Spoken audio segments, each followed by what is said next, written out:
So you did 25 then. I think it was about 25. In what, like a 2-month span? Yes. It's hard on your body. Yes. And then I went straight over to the UK and Europe. That's right. You shot there for a while. Yes. And I was only meant to be there for a week, and I ended up being there for 2 months.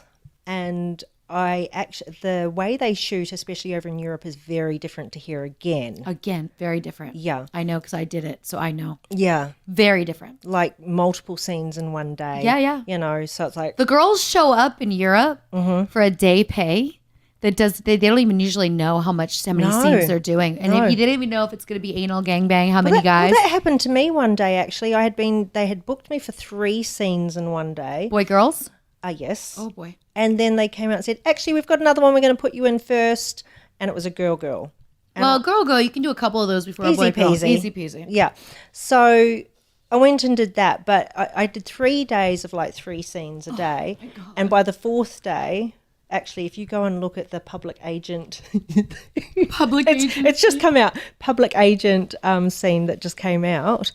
At the end of that trailer, you can see I'm like fading. You're like, okay, this is it. I'm like tapping out. I'm going tapping to out of this. Bye. What was interesting too, shooting in Europe, things are very different. Like they're also not having set preparation stuff for you in the bathroom. No, they don't. Yeah. I freaked out. Yeah, because they don't sell enemas in Europe. And it's also very hard to get douches in Europe. And so you all know out there in listener land, that's what we use before our scenes to make sure that we're fresh and clean. And in Europe, the girls would just stick the shower hose up their ass for their anal scenes and clean their ass with the water pressure and no qualms fucking about it. I was like... These bitches are tough, and I love it. I don't even understand. I was like, what, you put what where? And they also... What do you mean going, there's nothing? The only thing that really freaked me out, too, was knowing that they really don't have lube. And this was before everybody started using coconut oil, which is the best lube. And the best for everything. If it gets in your hair, you don't care. If it gets on your skin, you don't care. But they would just use Vaseline.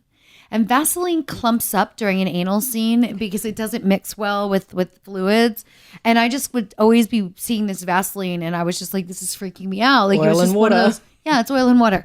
And like, it was one of those things where I'll tell you what after I was in Budapest for a month and I came back to the U.S., I'd kiss that dirty fucking LAX floor when I landed because I was like, thank you, Jesus, that I'm an American porn star and not a European porn star because we make so much more money for so much less work. This is the life I chose.